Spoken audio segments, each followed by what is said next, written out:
La carta de Pablo a los Romanos es una de las cosas más extensas e importantes que fueron escritas por el hombre anteriormente conocido como Saulo de Tarso. Él fue un rabí judío que pertenecía a un grupo conocido como los fariseos. Él era apasionado y devoto de la Torá de Moisés y de las tradiciones de Israel, y veía a Jesús y a sus seguidores como una amenaza. Pero después tuvo un encuentro radical con el Jesús resucitado, quien lo comisionó como un apóstol, como un representante oficial al mundo de los no judíos, que en la Biblia se conoce como el pueblo gentil. Así que empezó a identificarse con su nombre romano, Pablo. Viajó alrededor del antiguo imperio romano contándole a la gente acerca de Jesús, el Rey resucitado. Y después, formando a los seguidores de Jesús en estas nuevas comunidades llamadas iglesias. Y Pablo ocasionalmente escribiría cartas a estas nuevas comunidades de Jesús para ayudarles a desarrollar su fe o para responder sus preguntas. Y una de esas cartas es el libro de Romanos. De hecho, este libro fue escrito bastante tarde en su carrera. Sabemos por el libro de Hechos que la iglesia en Roma ya había existido por algún tiempo y que estaba formada por seguidores de Jesús, tanto judíos como no judíos. Pero en algún momento el emperador romano Claudio había expulsado a todos los judíos de Roma. Y después de aproximadamente 5 años, a todos estos judíos, incluyendo a los judíos seguidores de Jesús, les fue permitido regresar. Y cuando regresaron, encontraron una iglesia que se había hecho muy no judía en costumbres y prácticas. Así que esto creó mucha tensión. Así que para los días de Pablo, la iglesia en Roma estaba dividida. La gente no se ponía de acuerdo acerca de cómo seguir a Jesús. Estaban debatiendo acerca de si los cristianos no judíos deberían celebrar el día de reposo, comer kosher o ser circuncidados. Así que Pablo escribió esta carta para lograr varias cosas. Él quería que esta iglesia dividida se unificara, y con fines prácticos, él esperaba que la iglesia en Roma pudiera convertirse en una base para extender su misión más hacia el occidente, hasta llegar a España.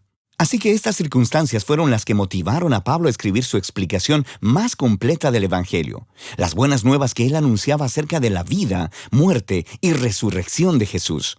La carta está diseñada para tener 4 movimientos principales, pero está unificada como una larga exploración del Evangelio. El Evangelio, dice Pablo, primero que nada revela la justicia de Dios, y luego también crea una nueva humanidad, la cual cumple una promesa de Dios a Israel. Así que este Evangelio es lo que unificará a la iglesia. En este video solo exploraremos las ideas de los capítulos 1 al 4.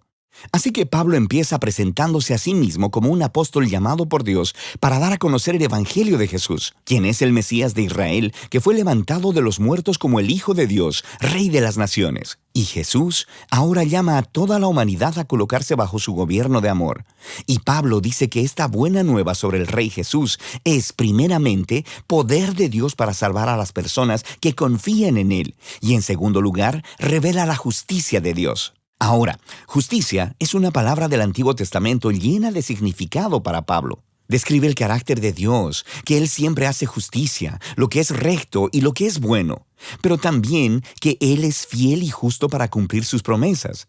Y Pablo dice que la historia de Jesús muestra cómo Dios ha hecho ambas cosas. ¿Cómo?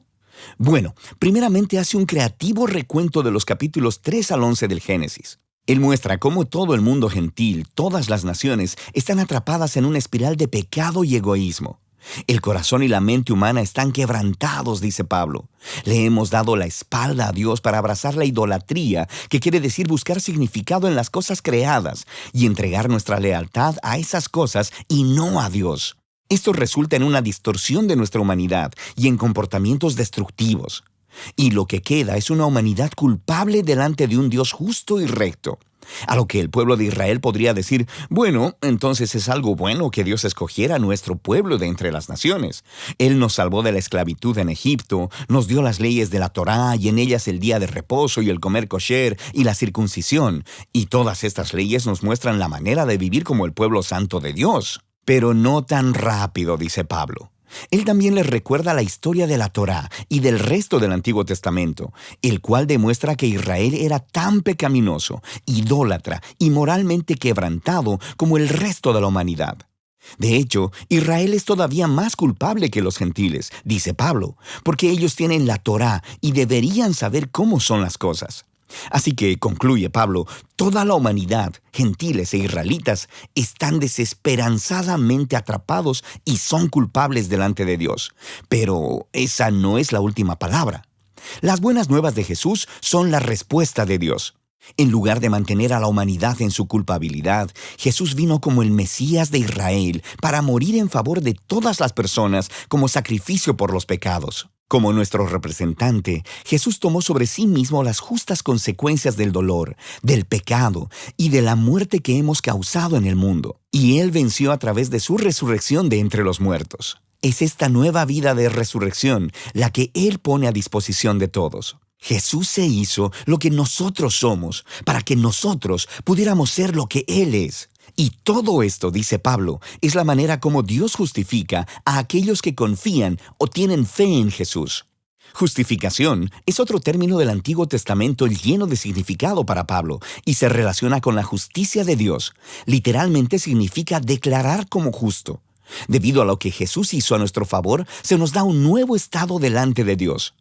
En lugar de declararnos culpables, Dios nos declara como personas que tenemos una correcta relación con Él y somos perdonados. La justificación nos integra en una nueva familia. A la persona que confía en Jesús se le da un lugar dentro del pueblo del pacto de Dios. La justificación también resulta en un nuevo futuro que comienza con un viaje de transformación de la vida por la gracia de Dios. Así que todas estas cosas acerca de la justificación son un regalo de Dios para aquellos que están en Cristo a través de la fe. Y esto lleva a que Pablo, en el capítulo 4, explore las enormes implicaciones que todo esto tiene respecto de quién puede ser parte de la familia del pacto de Dios. Él regresa a la historia de Abraham en Génesis 15. Antes de que cualquiera de las leyes de la Torá les fuesen dadas a Israel, Abraham fue justificado o declarado justo delante de Dios. ¿Cómo? Bueno, Dios prometió que Abraham se convertiría en el padre de una gran familia multiétnica que recibiría la bendición de Dios, pero él y su esposa Sara eran muy viejos y nunca habían podido tener hijos. Pero aún así, Abraham tuvo una fe radical y confió en la promesa de Dios. Así que Dios lo declaró como justo. Así que Pablo dice que ahora Abraham se ha convertido en el padre de la nueva familia del pacto de Dios y que esta familia se está esparciendo por todo el mundo. Está formada por los judíos y los gentiles que tienen esa misma clase de fe y confianza en aquel que cumplió la promesa de Dios a Abraham, Jesús el Mesías. Así que hagamos una pausa y resumamos las ideas principales de Pablo aquí en los capítulos del 1 al 4, porque estas son el fundamento para entender el resto de la carta. Toda la humanidad está sin esperanza, atrapada en pecado y necesita ser rescatada. Sin embargo, este rescate no sucederá porque ellos intenten obedecer las leyes de la Torá. En lugar de eso, el carácter justo de Dios le ha movido a rescatar al mundo a través de la muerte y resurrección de Jesús, de modo que Él pudiera crear esa familia multiétnica de Abraham basada en la fe como su nuevo pueblo del pacto. Así que Pablo va a mostrar cómo esta nueva familia es parte de algo mucho, mucho más grande y que los llama a una manera completamente nueva de vivir juntos. Pero todo ello estará basado en estas ideas centrales exploradas en los capítulos del 1 al 4 de la carta de Pablo a los Romanos.